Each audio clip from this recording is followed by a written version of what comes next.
Audiolithic Mac got the info. Yeah, Audiolithic Mac got the info. What's good, everyone? Audiolithic Mac, and I'm back with another video. Now, I want to show everybody these flyers right here. This is when I was in college, right? And my fraternity, we used to throw all types of events and parties and concerts and stuff like that. And what I used to do was, at times, I would record ads, right? Ads for these events, right? And then I go to the radio station, right? And I go ahead and submit the ads and the promos to be played on our local radio stations, right? Of course, we had to spend money to do that, right? You had to pay for the ad spots, right? That's my experience, right? When it comes to entertainment and even music and even placements. I had this video about placements not too long ago that I posted, right? And one of my first placements, right, was at a church. Those are placements for those who are unaware, right? I made music for a church, right? And I set up everything and I mixed everything and blended certain elements regarding a sermon with music that I made, and plus with gospel, I looped a gospel instrumental as well. And I did that for the church. It was some type of church event, but I think maybe I was like a teenager at that time when I did that. You know, and people don't realize those are placements. That's your first experience of being placed. When you do something for an organization that has to do with music or entertainment, right? And you get paid for it. You know, I got paid for doing that. I think I got paid maybe at the time, $40 for no, it was $20. I got paid $20 for doing that, right? For the church, right? And then, while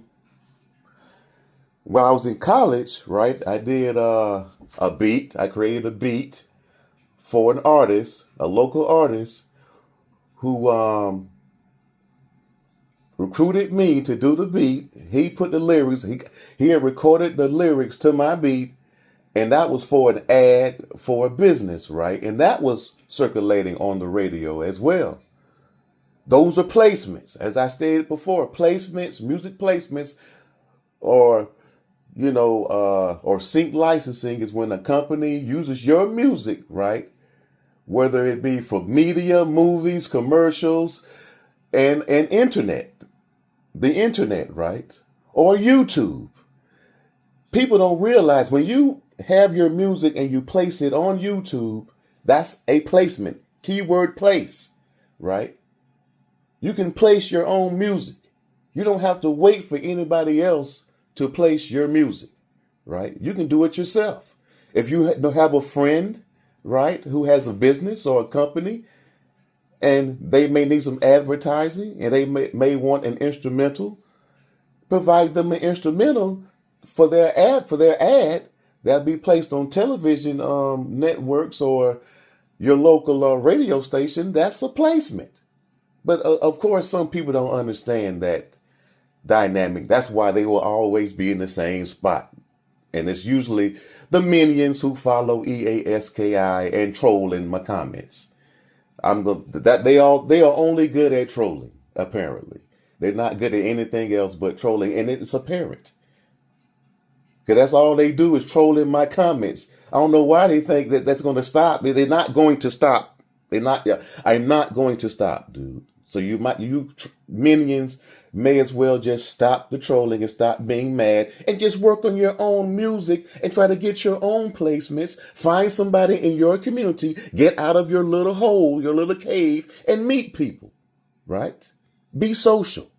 Apparently, I'm going to have to start doing videos of me outside talking to people, right? And asking questions and being social. Because apparently a lot of you people who just can't stop commenting negative comments, or you spend most of your time on YouTube or on social media, it tells me that you're spending most of your time at home. You're not working and you're not going outside being social.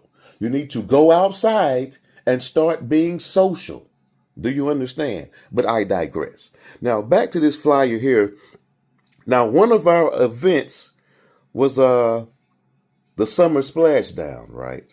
Where we threw a pool party, for everyone to have fun, and we had barbecue and live DJs and all that, right? And what we used to do was, we booked some acts, local talent. And one of those local talents was T-Pain and the Nappy Heads, right? We used to book T-Pain and the Nappy Heads all the time for our events, right? And here's some other a local talent that we booked, right? Slave Child, Suave Smooth, right? And we have our infamous phone parties. We used to have phone parties that were just packed. I mean, they were huge successes. It made us a lot of money, right? And it's kind of funny, I think about this, that you don't really see stuff like this anymore because of the environment we're living in now. Just violent environment amongst the youth. That today, it's a liability now to throw these type of events, right? You won't make any money hardly because you have to spend so much on liability insurance and all that, and it's just, the money just not there as it was before, because of individuals who don't want to just have fun. They want to just, stir up nonsense, fight and shoot, which is ridiculous. And that's why events like these don't hardly occur as often. But I'm going to continue to show you these flyers, right? So we had these flyers right here, and these are our series of events that we had and throughout the week. We had spades tournament, bowling socials, and then we had step shows at the amphitheater, right? And there's splashdown right there, and then we had the after parties, right? And as you can see here, right? Let me see. We had, advertisers right there. So we had sponsorships right there. There's the companies right there, right? This is when I was in college, right? In college. And here's some other flyers right here. The parties we threw at the Mean Tree. I used to love the Mean Tree, man. They had some awesome Chinese food, and plus their drinks. Oh man, for like $5.75, you can buy a drink, and they just fill the glass up with alcohol. I mean, I just love that Mean Tree. but and then we had a block party. We offered free food, and that's another thing about fraternities, right? We offer free events sometimes and free food, and we do stuff for the community, like sleep out for the homeless, right? We do food drives where we give out free food to the needy, scholarship drives where we give out scholarships to needy students who are transitioning from high school to college, and we have Christmas drives where we sponsor families and give them free gifts and food for their families. Not only just for Christmas, but Thanksgiving as well. And other charitable functions and opportunities that we engage in for the community. Now, you rarely see any of these individuals, right, like EASKI, do any of that, do you? If he has, I want someone to show me proof of that he has done stuff for the community. Because we do stuff for the community at least 4 times a year, right? 4 times a year, right? We have events that we do and offer services for the community, right? To help people. Diabetes. We have a diabetes initiative, right? To promote diabetes awareness, right? And of course, we participate in walks and events regarding breast cancer and heart disease. We do all of this type of stuff, right? And we have partnerships with other nonprofits like St. Jude's and even Shriners Hospitals, right? We do stuff like that for the community because that's what nonprofit organizations like us and that's what we do, right? At least the good ones. That's what we do. And of course, we're in college, so because we're going to have fun too. So here's another one right here. This was 2005, right? Tons of free barbecue because we used to give away free food, you know.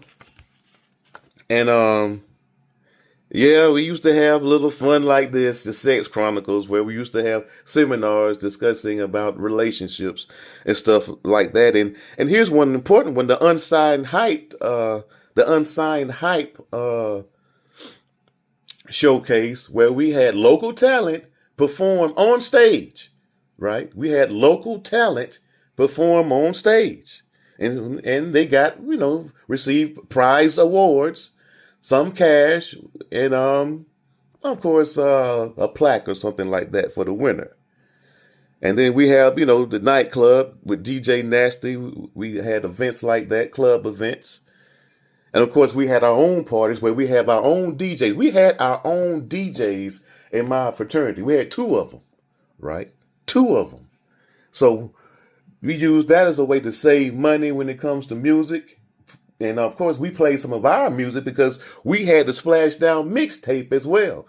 For every Splashdown, we did a mixtape. And later on, we actually did music videos as well. So, and then we played some of our songs by our own DJs, my frat brothers who were DJs.